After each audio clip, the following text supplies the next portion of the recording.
Eu conheci Emily no trabalho. Foi um pouco antes do Natal.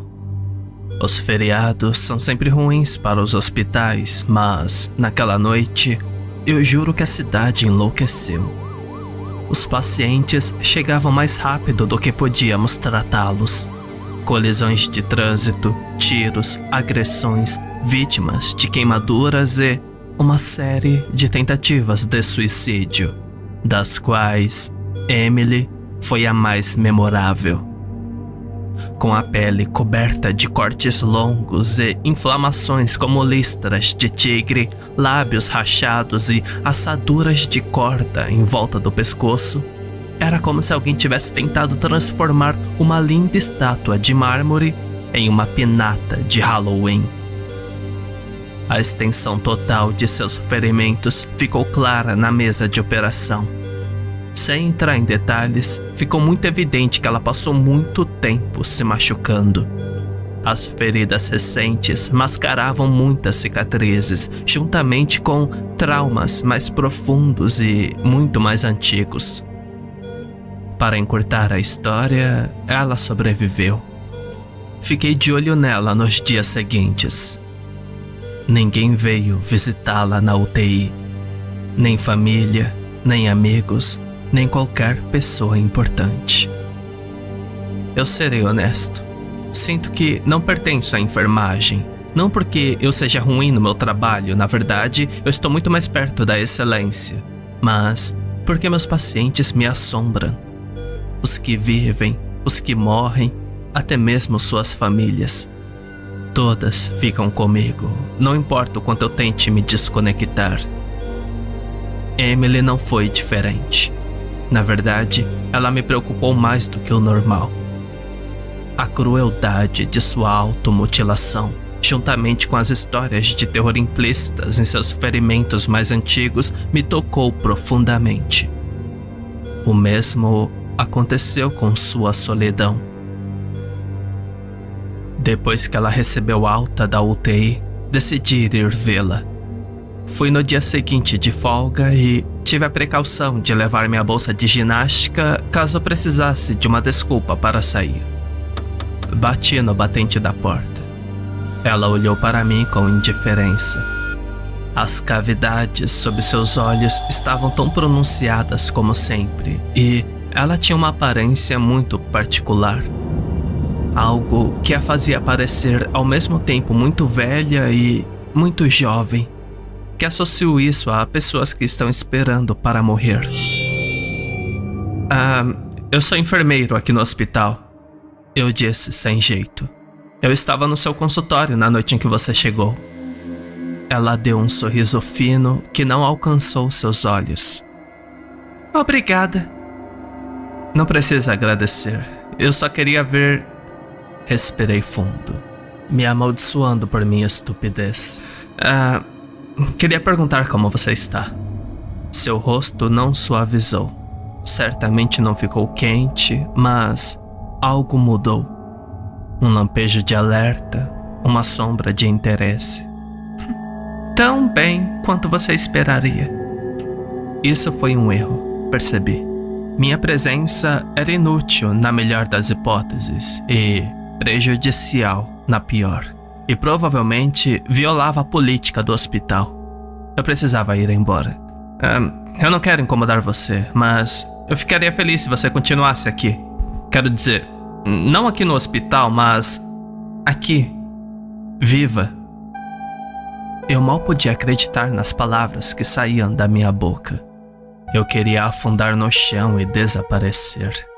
Nervosamente, balancei minha bolsa de um ombro para o outro, mas perdi o controle e ela deslizou para o chão, espalhando uma cascata de canetas, recibos e roupas pelo chão. Observei com horror um velho frasco de perfume, algo que pertenceu a uma ex-namorada, algo que eu nem deveria levar para o hospital, deslizando para debaixo da cama dela. Caí de joelhos e rapidamente coloquei tudo de volta na minha bolsa. Puta merda, eu fui tão estúpido. Isso não era apenas uma situação ridícula e potencialmente problemática de se iniciar, mas também nada profissional. Não percebi que Emily tinha saído da cama até que ela estava na minha frente, colocando o meu short de ginástica de volta na minha bolsa. Senhorita, você precisa voltar para a cama. Eu vou. Ela lançou um olhar cuidadoso e avaliador. Qual é o seu nome? Theo. O fantasma de um sorriso tocou sua boca. Ainda sentia a falta dos olhos dela. O meu é Emily. Não consegui sair de lá rápido o suficiente e não a visitei novamente. Mas algumas semanas depois, encontrei uma caixa no meu armário do hospital. Eu realmente não pensei sobre isso. Não é incomum receber coisas como pendrives e imãs de representantes farmacêuticos. Abri e, para minha surpresa, encontrei um frasco de perfume. Achei que era o que eu tinha deixado no quarto de Emily, mas não. Embora fosse o mesmo perfume, era um frasco totalmente novo. Também havia um bilhete.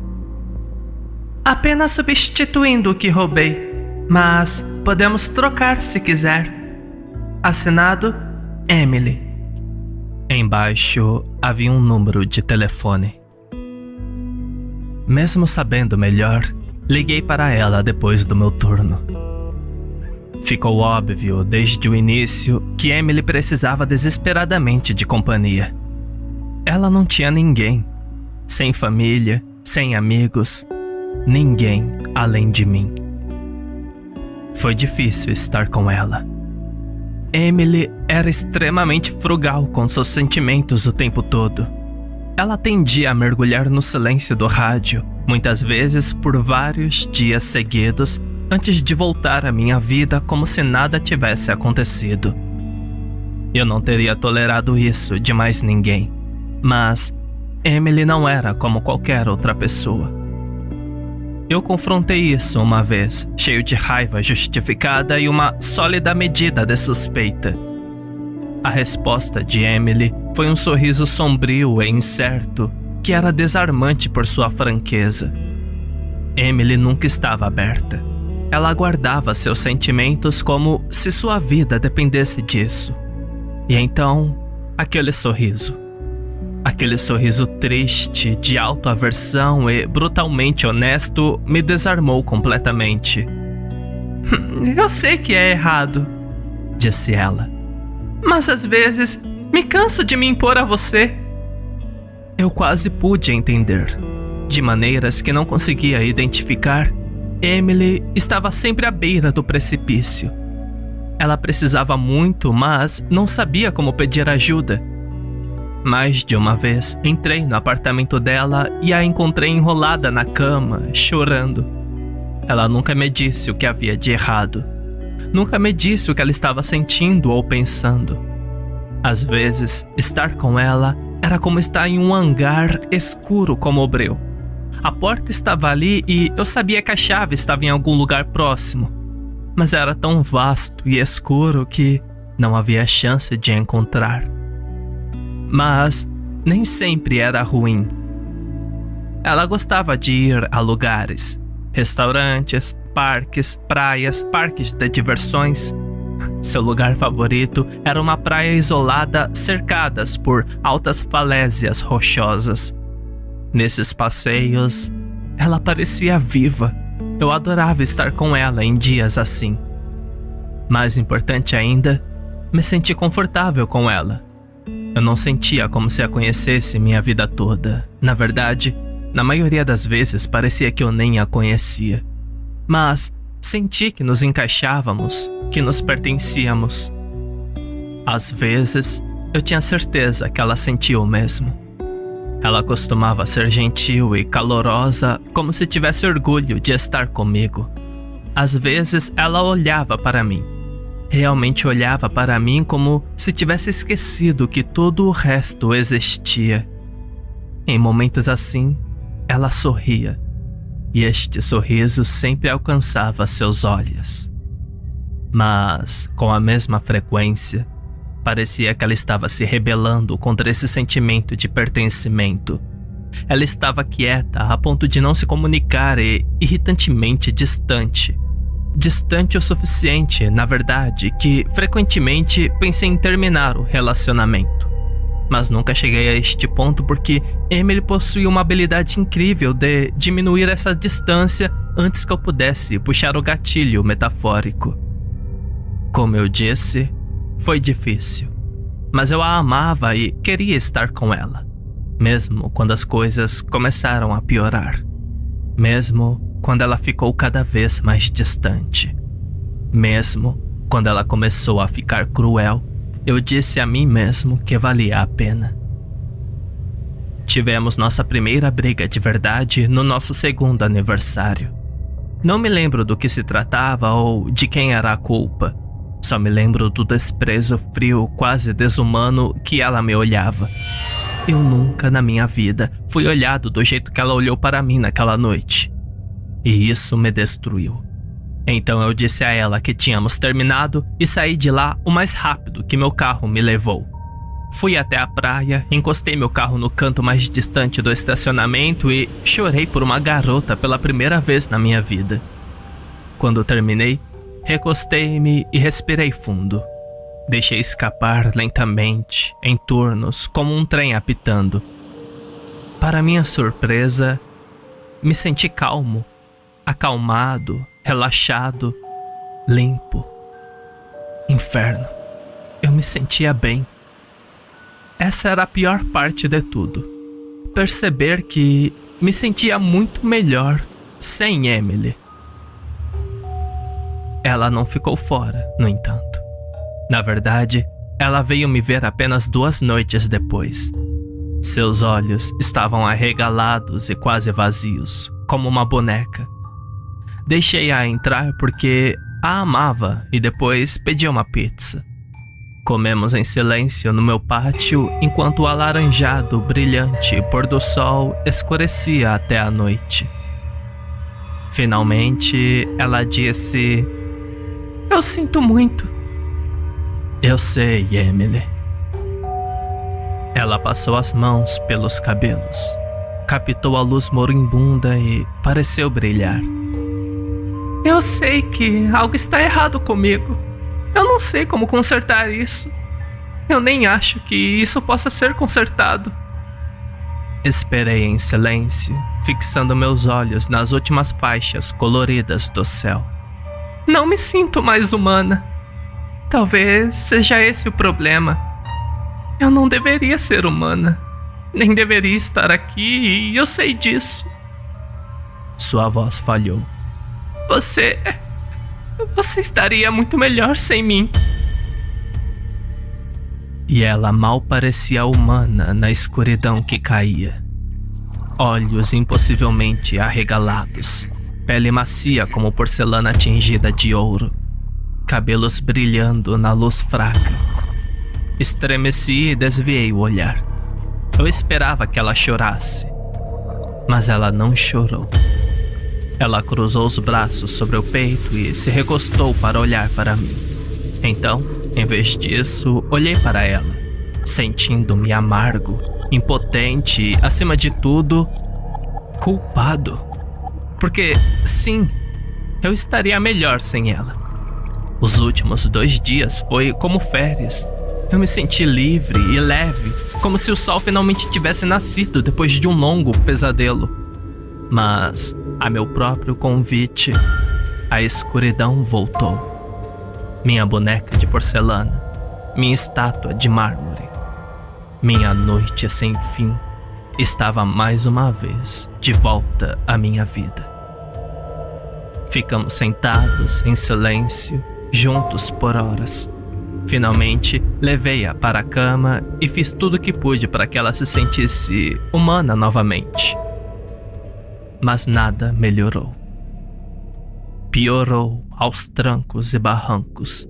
Chegou ao ponto em que Emily não expressava qualquer emoção, a menos que estivesse brigando. Ela começou a arrumar brigas todos os dias. Ela disse as piores coisas imagináveis. Às vezes, ela simplesmente ia embora e ficava fora por dias. De uma forma perversa, eu ansiava por isso. Não porque eu não a amasse. A amava com tudo em mim, mas porque sempre me sentia melhor quando ela estava longe. Mas ela nunca ficou fora por muito tempo.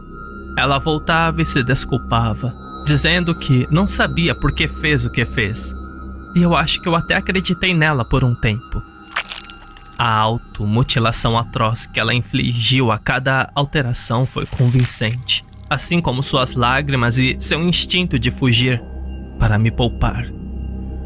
Eu queria mais do que tudo que Emily tivesse um pouco de paz. Talvez fosse meu ego falando, mas eu senti que eu era a melhor chance que ela tinha de se reencontrar. Depois que cometi o erro de dizer isso a ela, seu desejo de parar de se impor a mim transformou-se abruptamente em recusas constantes de voltar para casa. Sempre fui procurá-la com medo de que ela se prejudicasse irrevogavelmente. Geralmente, ela ficava enrolada em algum lugar no chão do apartamento ou na banheira, cantando canções de ninar ou sussurrando longas sequências de bobagens. Por favor, Deus, vigie nossa vela que traz a luz do dia. Que o canto do corvo afaste a agonia. A dor se dissipa com a brisa suave de suas asas. Por favor, Deus, vigie nossa casa. Ela estava sempre chorando. E quando as orações sem sentido acabavam, ela finalmente falaria comigo. Vá embora, ela diria. Vá! Pare de tentar me ajudar. Vai se fuder. Apenas vai se fuder, ok? Isso não vai funcionar. Isso nunca iria funcionar. Não vai funcionar porque eu não sou mais humana. Eu não quero que você se machuque. Eu preciso que você se machuque. Lembro-me da nossa última briga com perfeita clareza. Pela primeira vez, foi eu quem começou. Estabeleci um ultimato. Procure ajuda de verdade, medicação, terapia e todo tipo de tratamento psiquiátrico disponível, ou então suma da minha vida para sempre. Eles não podem me ajudar, ela gritou. Você não entende? Entender o quê? Eu quero que você se machuque. Me machucar? Eu quero que você se machuque. E nada vai mudar isso. Nada vai mudar. Está feito, está tudo acabado. Não há nada que possa mudar. Deve ter algo que possa te ajudar, Emily. Não tem. Está feito. Acabamos. Ótimo, então.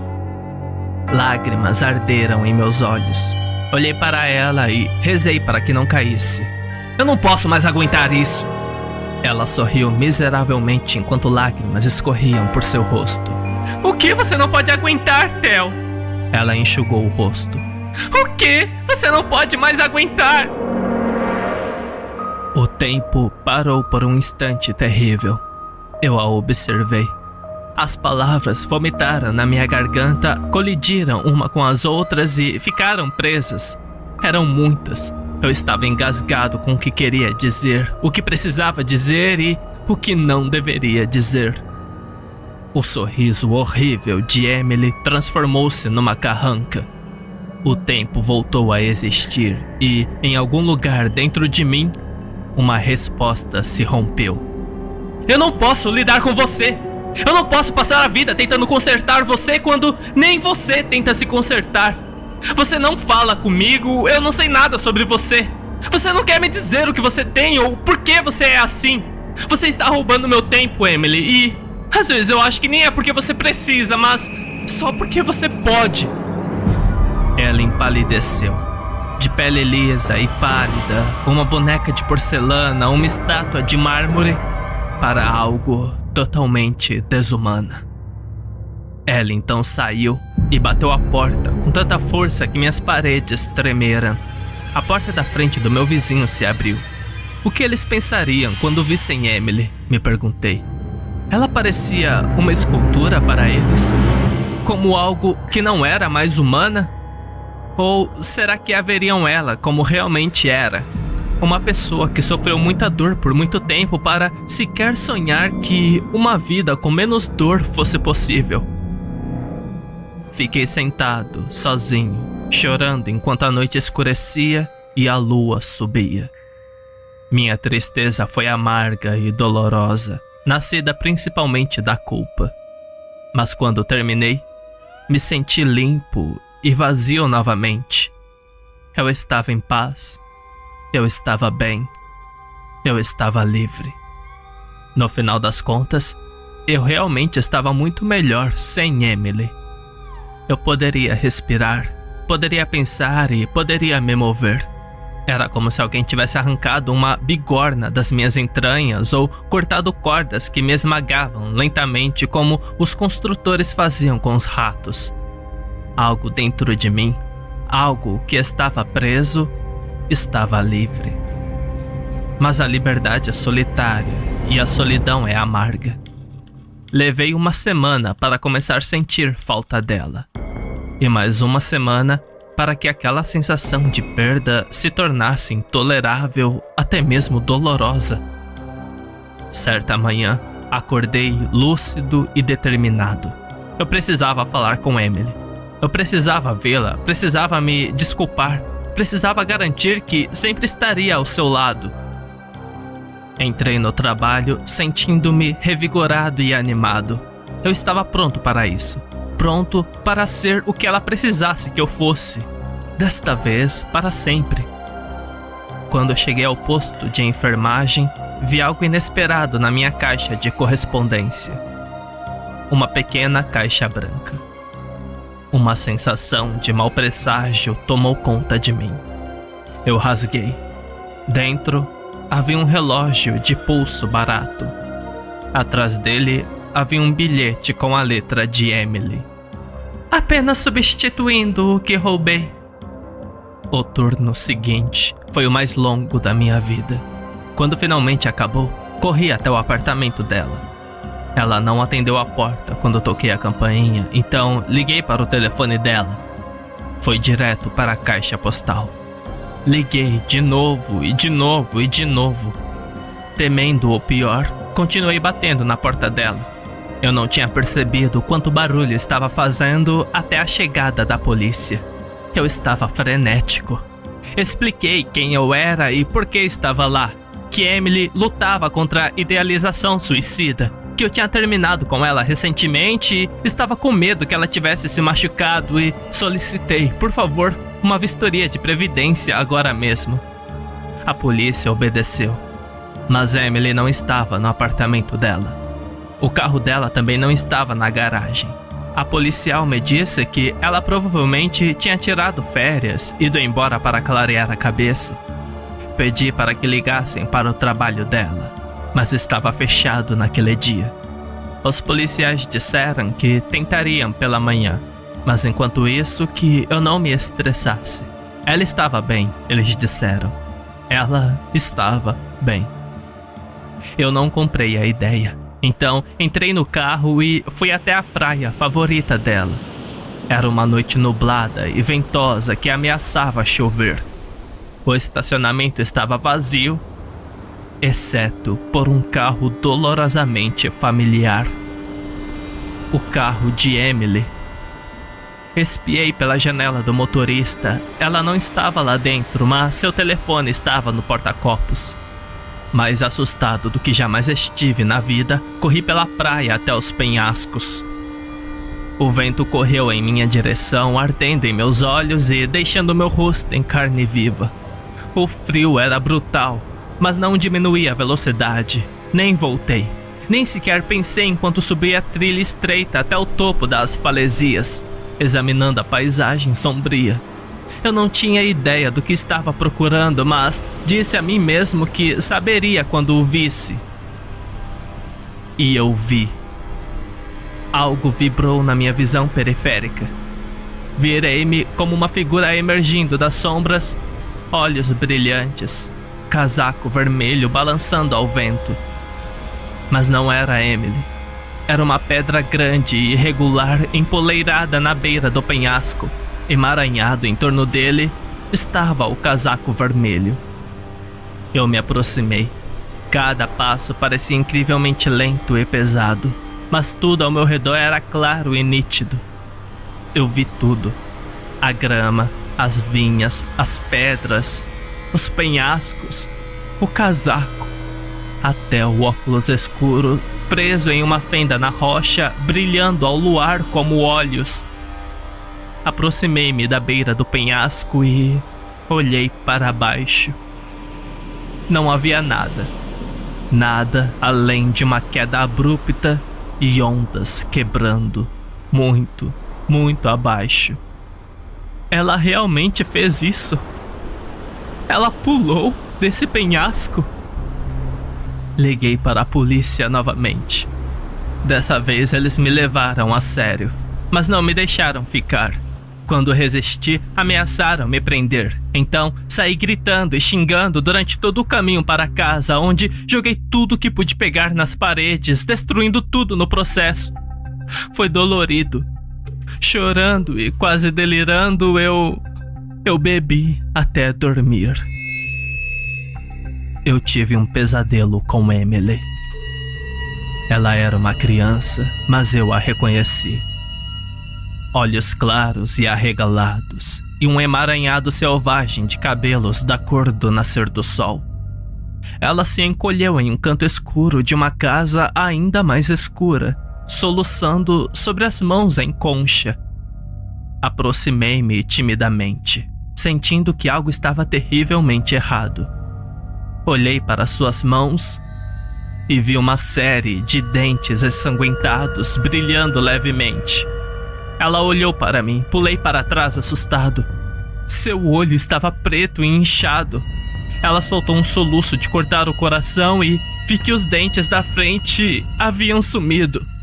Acordei enjoado, lembrando-me de um hábito particular de Emily que nunca havia pensado antes. A maneira como ela sempre estendia a mão e cobria a boca sempre que sorria. Uma semana se passou. Emily continuou desaparecida. Eu não conseguia trabalhar, não conseguia dormir, não conseguia comer e, depois de alguns dias, não conseguia nem beber. Eu existia em uma névoa crepuscular de dor, culpa e pânico. Então, quando comecei a ver coisas, não fiquei totalmente surpreso. No início, era a pequena Emily, sentada em um berço imundo no meio da minha sala de estar. Depois, Emily de 6 anos, com as mãos em concha nos dentes da frente quebrados e chorando no canto do meu quarto. A pequena Emily, parada diante de um guarda-roupa trancado e sussurrando para as portas. Ela sempre batia suavemente e sussurrava: Felipe! Felipe! Emily, adolescente, cobrindo o rosto ensanguentado com uma toalha. Emily, com cerca de 19 anos, soluçando tanto que soluçava enquanto girava uma pistola de um lado para o outro sobre a luz do lampião. Emily, como eu a conhecia, enrolada na cama e gritando em um travesseiro enquanto um cadáver de menino cuidava dela. Você vai se sentir melhor, ele acalmou. Você ficará bem depois de se machucar. Acordei no meio dessa visão.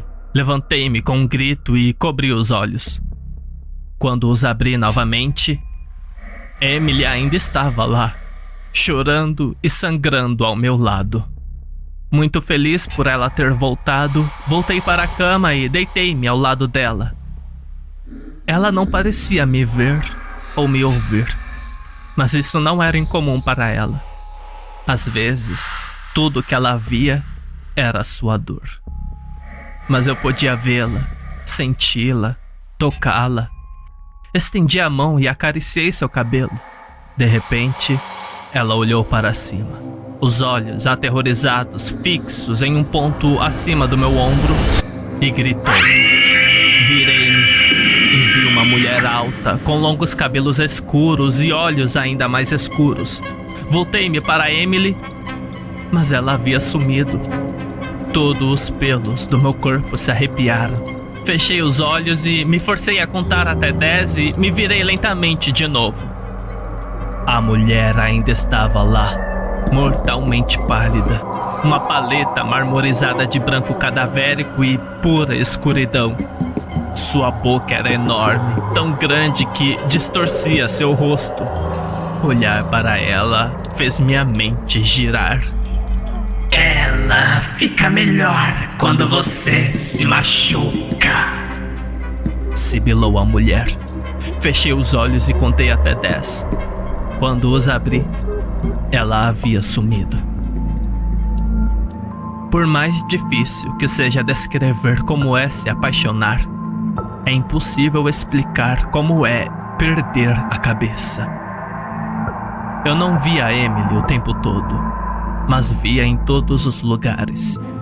Meu apartamento, meu trabalho, na loja, na rua. Não importava onde eu fosse, ela aparecia. Por mais doentias que fossem essas alucinações ou manifestações, acabaram se tornando uma fonte de conforto. Nas noites em que ela deitava na minha cama ou no chão, eu conseguia dormir ao lado dela.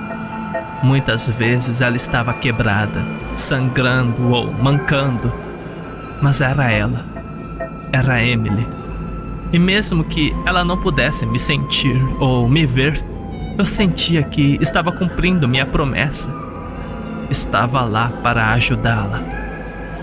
Mas à medida que os dias se transformavam em semanas, estes fenômenos tornaram-se cada vez mais bizarros e perturbadores.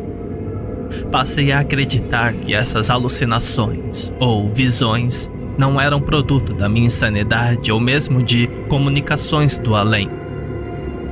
Elas eram assombrações. E não era Emily quem me assombrava. Fiquei cada vez mais convencido de que o que quer que a tivesse levado ao suicídio, o que quer que a tivesse torturado, o que quer que a tivesse quebrado, o que quer que a tivesse assombrado, agora estava me assombrando. E Deus do céu, era horrível. Eu só via a Emily quando ela estava machucada. Às vezes ela era apenas uma criança, outras vezes eu tinha certeza de que era ela chorando depois de uma de nossas brigas. Muitas vezes ela estava sozinha, mas também com um algoz. A mulher de olhos pretos e boca distorcida era a aparição mais frequente. Às vezes ela parecia normal, olhos duros e amargos, mas humanos. Outras vezes ela parecia um demônio, um mosaico marmorizado de luzes e sombras corrompidas com olhos negros que de alguma forma ardiam. Sua boca horrível estava constantemente em movimento, esticando-se, puxando-se e sorrindo, erguendo-se como se quisesse não escorregar do rosto. Eu a vi arrancar os dentes de Emily com um alicate. Vi ela bater nela, esbofetá-la, queimá-la, quebrar seus ossos. Quando ela parecia normal, ela não me notou mais do que Emily, mas quando ela estava em sua forma monstruosa, ela parecia consciente de mim. E ela sempre dizia a mesma coisa. Ela fica melhor quando você sente dor. O pai de Emily aparecia com menos frequência. Assim como a mãe, às vezes ele parecia normal. Magro e malvado, com queixo pontudo e olhos azuis.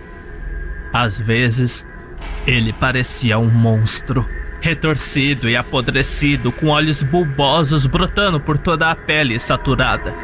Os pais de Emily eram dolorosamente fáceis de identificar pelo que eram. Monstros em pele humana, horríveis como o inferno, mas à sua maneira, mundanos como a lama. A única coisa que não entendi era a obsessão de Emily pelo guarda-roupa. Estas eram as menos violentas das visões. Na verdade, às vezes, elas não eram nem um pouco violentas. Emily ia até o guarda-roupa, batia nervosamente nas portas e falava com alguém chamado Felipe que nunca respondia. Mas esses episódios eram poucos e raros. As assombrações não pararam, mas parei de prestar atenção. Uma grande parte de mim, a parte desnudada pela dor de Emily, começou a formar cicatrizes e ficar calejada. Depois de um tempo, consegui comer, tomar banho, dormir e até trabalhar em meio ao sofrimento de Emily. É perturbadora a facilidade com que consegui ignorar as coisas que estava vendo, os horrores pelas quais ela passou. Eu não gostei de não me importar. Não gostei de sentir o calo espalhado pelo meu coração. Eu queria me importar. Eu queria sentir a indignação, o horror, a dor, tão intensamente quanto nas primeiras semanas. Mas não consegui. E eu estava exausto demais para tentar. Como se sentisse minha crescente desconexão, os fenômenos mudaram abruptamente. Por um tempo, eles se tornaram quase agradáveis. Emily e um menino um pouco mais velho e ruivo, brincando, contando segredos, abraçando-se. Emily falava, mas ele não. Eu não pensei muito nisso. Talvez ele fosse mudo, ou talvez as assombrações estivessem finalmente perdendo o poder. Eu deveria saber melhor. Certa manhã, acordei cedo com um som de crianças rindo baixinho. Olhei para cima e vi Emily dançando à luz do sol enquanto sussurrava uma musiquinha sem sentido. Por favor, Deus, vigie nossa vela que traz a luz do dia. Que o canto do corvo afaste a agonia. A dor se dissipa com a brisa suave das asas. Deus, por favor, Deus, vigie nossa casa. Enquanto seu irmão executava uma valsa desajeitada e exagerada. Ele passou e puxou-a para seus braços. Não! Ele sussurrou. Assim, ó. 1, 2, 1, 2. Emily começou a rir histericamente. Ele tentou fazer franzir a testa, mas a alegria dela era contagiante. Logo, ambos cobriram a boca com as mãos e estavam se esforçando para manter a alegria sob controle, como se eles fossem proibidos de sorrir. Eu assisti sorrindo enquanto as gargalhadas irrompiam por trás de suas mãos. Então, as sombras em um canto se contorceram e escureceram. Então a mãe se materializou.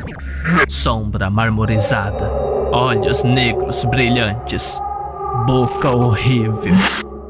Ela agarrou o menino pelos cabelos e puxou-o para trás. Ele gritou.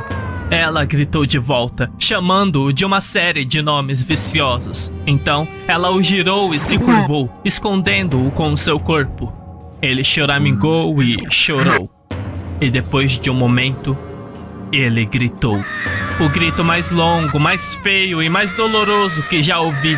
Saí da cama e me lancei contra ela, mas não adiantou. Foi como bater em um muro de pedra. Ela se virou e jogou o menino contra o guarda-roupa. Sua cabeça bateu na quina com um estalo alto e nauseante. Ele caiu no chão. O sangue escorria de um corte profundo em sua cabeça e escorria de sua boca. Ele ainda estava vivo, respirando superficialmente. Enquanto observava, seus olhos reviraram. As mãos de Emily ainda estavam sob a boca. Ela tremeu descontroladamente. Olhos arregalados estavam fixos em seu irmão. Ela observou em silêncio, enquanto sua mãe empurrava o menino para dentro do guarda-roupa. É bom que ele esteja machucado agora, disse sua mãe razoavelmente, não parecendo mais um monstro. A dor é o que faz você se lembrar dele. Ela deu um tapinha afetuoso no ombro de Emily. É por isso que ele nem fala mais. Então, ela se afastou, fundindo-se nas sombras. Emily a observou partir sem dizer uma palavra. Durante a semana seguinte, eu a via em todos os lugares, com lágrimas escorrendo pelo rosto enquanto cortava sua pele em tiras. Às vezes ela choramingava, de vez em quando ela gritava, mas principalmente ela ficou passiva, mordendo os lábios com tanta força que sangraram enquanto as lágrimas escorriam silenciosamente pelo rosto.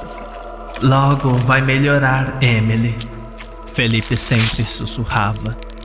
Fica melhor depois que você se machuca. Havia algo de diferente nesses incidentes. Seu irmão frequentemente entrava e saía da realidade como um sinal de TV ruim, às vezes mudando de forma. Mais de uma vez, me peguei olhando não para o menino, mas para a forma retorcida e distorcida da mãe de Emily. Às vezes, o menino desaparecia completamente e eu via apenas Emily, machucando-se enquanto sua mãe ria nas sombras. A tortura nas mãos de seu irmão persistia ao meu redor todos os dias. Em casa, nas ruas, no carro, até mesmo na sala de cirurgia, onde eu faria o meu melhor para ignorar o jovem Felipe realizando suas próprias cirurgias horríveis, mesmo enquanto eu ajudava os médicos com as deles. A princípio, pensei que iria enlouquecer com o horror implacável pelo que Emily havia passado, mas, mais uma vez, o tormento atingiu um nível insustentável e acabou matando parte de mim. O choque desapareceu e minha empatia também.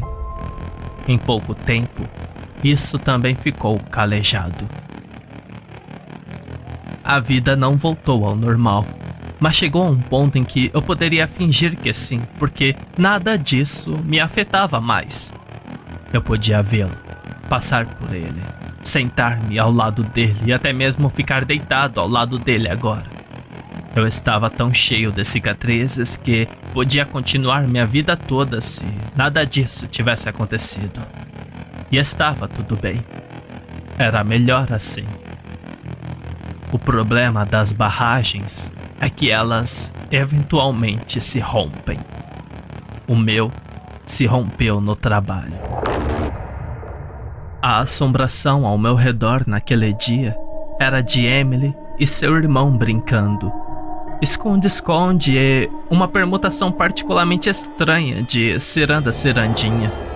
No meio do meu turno, corri para o refeitório. E no momento em que entrei, notei o guarda-roupa. O mesmo guarda-roupa onde a mãe de Felipe o enterrou no meio do refeitório, como se sempre estivesse lá. Os cabelos da minha nuca se arrepiaram. Eu me virei. Com certeza, lá estava Emily. Talvez com 9 anos, entrando na sala. Ela passou por mim e se ajoelhou na frente do guarda-roupa. Depois juntou as mãos e começou a orar. Olhei ao redor com cuidado. Ninguém estava prestando atenção, então me aproximei cautelosamente. Mais ou menos na metade da sala, o fedor me atingiu. Espesso e pesado, de uma doçura corrompida que subiu pelo meu nariz e desceu pela minha garganta. Eu podia ouvir Emily agora. Por favor, Deus, vigie nossa vela que traz a luz do dia. Que o canto do corvo afaste a agonia. A dor se dissipa com a brisa suave de suas asas. Por favor, Deus, vigie nossa casa. Deus, por favor, faça-o viver. Por favor, eu o amo tanto.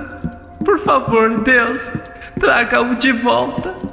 Eu sei que você pode fazer isso. Eu sei que quando abrir o guarda-roupa, ele vai estar bem. Eu tenho fé. Eu sei que ele vai estar bem.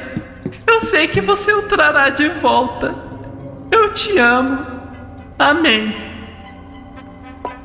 Emily se levantou e respirou fundo.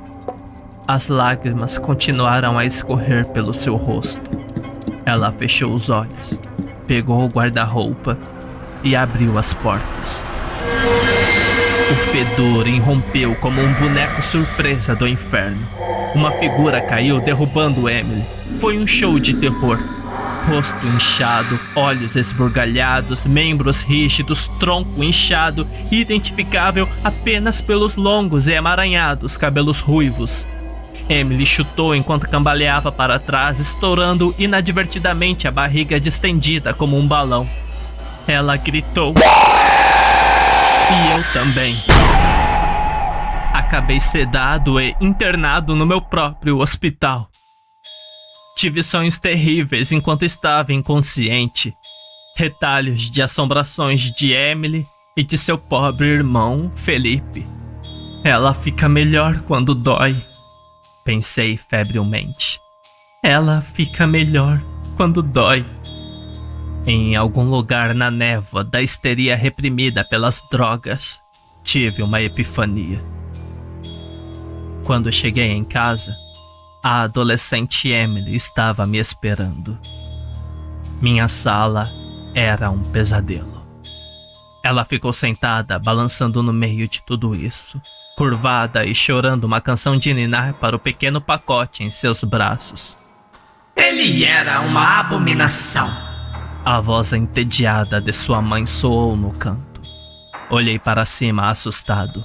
A mulher encostou-se na parede com os braços cruzados. Se você tivesse feito isso sozinha, eu não teria que fazer isso. Lágrimas escorreram pelo rosto de Emily. Seus sussurros ficaram mais desesperados à medida que ficavam mais altos. Só que não era uma canção de ninar. Era a oração dela. Por favor, Deus, vigie nossa vela que traz a luz do dia. O canto do corvo afasta a agonia.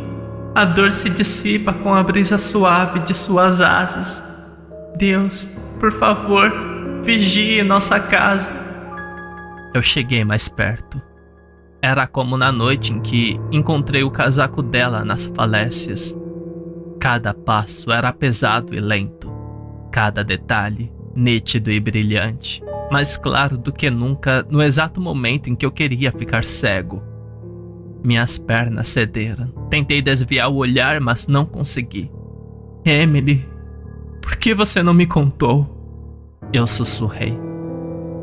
Emily continuou a chorar. Por que, Emily? Por que você não me disse nada sobre seu passado? Por que você não me deixou ajudá-la? Por favor, Deus, vigie nossa vela que traz a luz do dia. Que o canto do corvo afaste a agonia. Você queria que eu soubesse. Por que está me mostrando só agora? Então, por que não me contou quando eu poderia ter ajudado você? Por que você não me contou, Emily? Eu me lancei sobre ela, pretendendo fazer não sei o que. Agarrá-la, agarrar o bebê ou simplesmente segurá-los até que meu coração se transformasse inteiramente em pedra e eu não precisasse pensar neles ou sentir por eles. Nunca mais. Mas meus braços não se fecharam em nada. Ela se foi. Deslizei para o chão e fiquei lá, enrolado sobre mim mesmo. Depois de um tempo, vi o menino morto. Felipe, com seu cabelo ruivo emaranhado de sangue e uma boca aberta. Ele deslizou para frente e se agachou na minha frente. Ela fica melhor depois que você se machuca. Ele disse com sua voz rouca. O coto esfarrapado de sua língua se mexeu na caverna de sua boca. Sempre fica melhor. Levantei-me e cambaleei até a cozinha.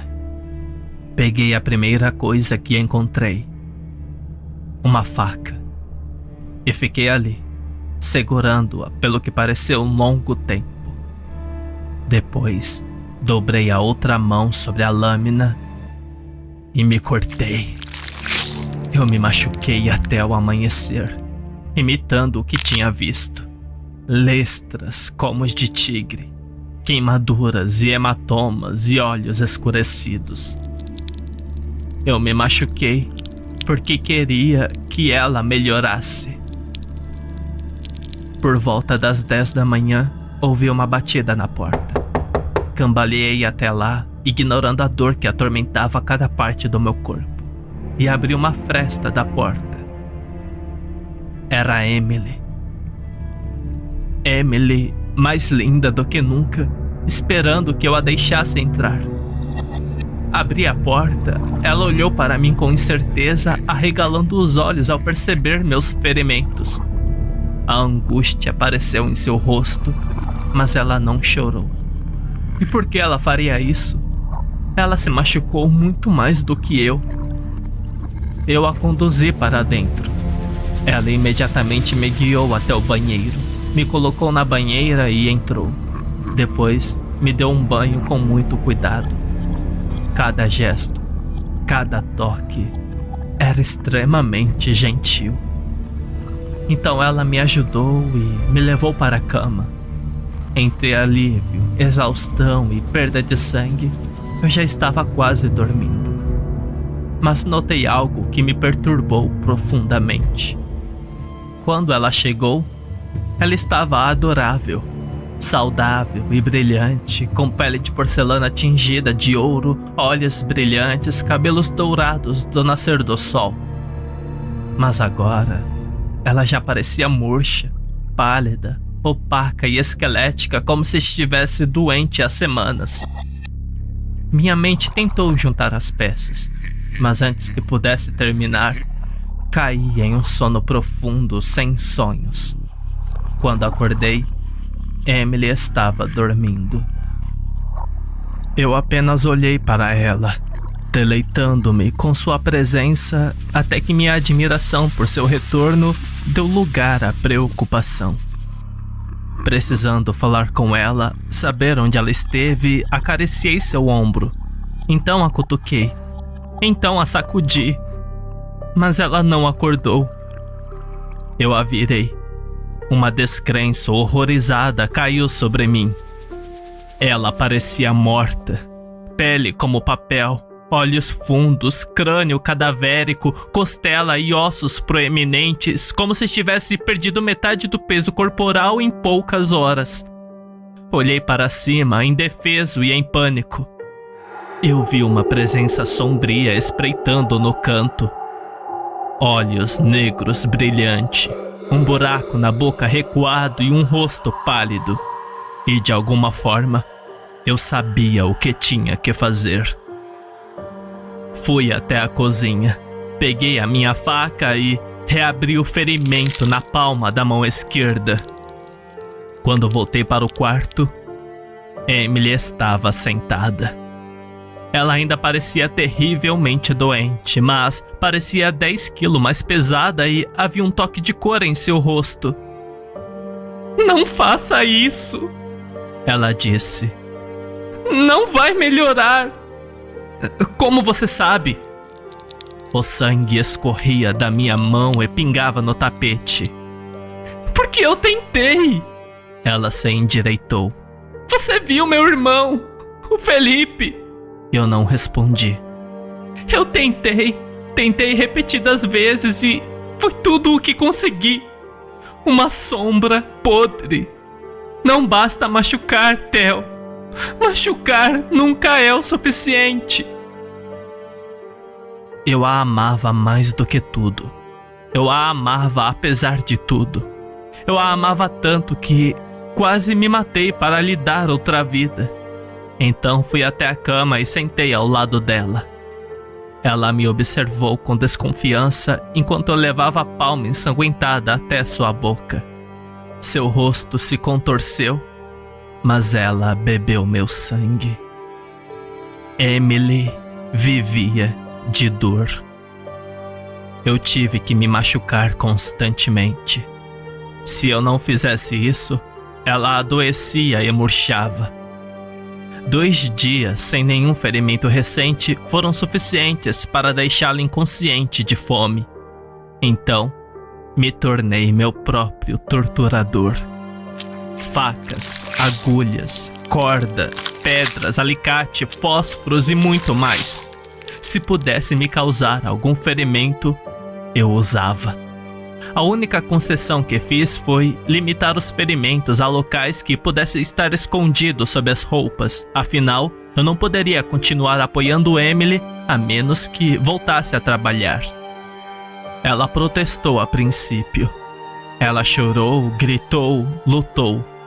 Mas no final, ela sempre cedeu. E depois de um tempo, ela mudou. Sempre achei Emily linda. Mas isso era diferente. Isso foi muito mais. Ela ficou além da beleza. Suave e brilhante, firme e sem linhas, absolutamente, transcendentemente adorável. Ninguém conseguia acreditar que ela voltou. Parecia um milagre para eles, então eles se juntaram a ela. Seus colegas de trabalho, meus colegas de trabalho, minha família e amigos, todos queriam conhecê-la. Todo mundo queria estar com ela.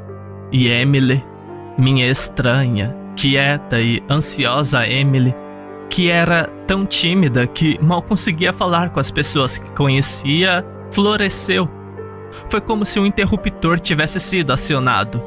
De repente, ela amou a todos e, como resultado, todos a amaram.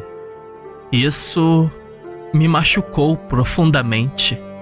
Não porque ela estivesse feliz. Tudo que eu queria era que ela tivesse a vida que lhe desse alegria. Uma vida onde ela não tivesse que sofrer. Mas porque aquela não era Emily. Ou pelo menos, não era a Emily por quem me apaixonei. Mas isso foi o melhor que consegui. A Emily que eu amava estava sofrendo demais para viver. Certa vez, ela me disse que não deveria estar viva. Mas isso era apenas parcialmente verdade. Ela não deveria viver como antes. Era assim que ela deveria ser. Incrivelmente linda e irresistível em todos os sentidos. Não era a minha Emily. Mas a minha Emily não existia mais. Ela não precisava porque ela estava melhor. Continuei a me machucar. Chegou ao ponto em que ela chorava todas as noites por causa da minha automutilação. Você não pode fazer isso. Eu te disse. A dor não é suficiente. Mas eu olhava para ela, toda brilhante, linda e saudável, e dizia: Para mim é o suficiente. Você ficaria muito melhor sem mim. Isso era verdade, mas não o suficiente para me impedir. Isso durou meses. Tornei-me um especialista em esconder meus ferimentos de amigos, familiares, pacientes e colegas. De todos, exceto Emily. Para meu alívio, ela finalmente parou de reclamar. Ela até começou a me ajudar, porque ela queria assumir a responsabilidade, eu acho, e porque tornou muito mais fácil para mim não ter que fazer, não ter que olhar. Mas acho que principalmente porque descobrimos que quanto mais diretamente ela participava, mais tempo durava seu rejuvenescimento. Às vezes, especialmente à noite, com ela dormindo ao meu lado, a ansiedade de tudo isso me dominava e eu finalmente admitia para mim mesmo que não conseguiria viver assim por mais um ano, muito menos 50. Mas então, eu olhava para Emily. A Emily, desumanamente linda, dormindo pacificamente pela primeira vez desde que a conheci. Isso tinha que ser suficiente. Um dia, realmente foi suficiente. Eu me machuquei a ponto de não poder mais trabalhar. Doía andar, sentar, deitar. Mesmo com sedativos, meu sono era fraco, agitado e cheio de dor. Emily mal percebeu. Ela estava tão feliz, tão contente que eu me tornei uma reflexão tardia. Algo para ela cuidar quando voltasse para casa à noite. Eu estive pensando nisso por dias. É sempre melhor depois que eu me machuco. Ela fica melhor quando dói. Não é suficiente. Nenhuma quantidade de dor é suficiente. a dor a sustentava. Pedaços de mim foram convertidos em dor para ela prosperar. A questão era: isso me tornou uma galinha de ovos de ouro? Eu só valia alguma coisa enquanto ainda tivesse meio quilo de carne para dar, ou havia uma solução mais permanente? Eu não queria viver assim, em agonia perpétua, mas não queria que Emily morresse. E daí se eu morresse? A dor não era suficiente, mas e minha morte? Certa manhã, acordei e percebi que não via Emily há 2 dias. Meu coração doeu e o ressentimento explodiu brevemente, mas então desapareceu, substituído por uma resolução sombria. Levantei-me, estremecendo e assobiando de dor. Encontrei os analgésicos de Emily, aqueles que ela me dava sempre que eu deixava, e tomei todos, um por um, até desmaiar. O frasco foi a última coisa que vi. Inócuo e laranja com um rótulo meio descascado. E então, eu fui embora. Em algum lugar na neblina, eu estava vagamente consciente do movimento, de vozes, dos gritos de Emily, de tubos enfiados rudemente na minha garganta, de dores horríveis. Então, ficou tudo escuro novamente. Escuro e quente. Mas eu não estava sozinho. Emily estava comigo na escuridão. Você vai melhorar logo, ela murmurou. eu prometo.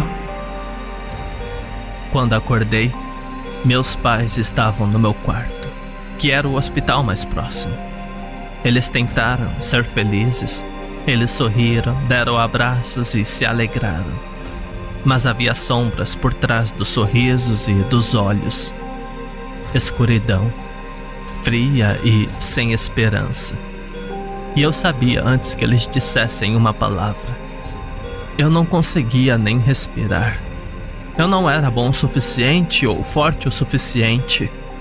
Eu amava a Emily o suficiente para trazê-la de volta à vida, mas não o suficiente para mantê-la viva. Porque no final, no fundo, eu queria melhorar. As horas se transformaram em dias, que se transformaram em semanas, que se transformaram em meses longos e sombrios. O pior é que sem ela, eu melhorei. Posso respirar novamente. Eu posso me mover. Eu estou livre. Mas a liberdade eventualmente se transforma em solidão. E a solidão é amarga. Eu estou melhor. Mas estar melhor não é suficiente. Não está nem perto de ser suficiente.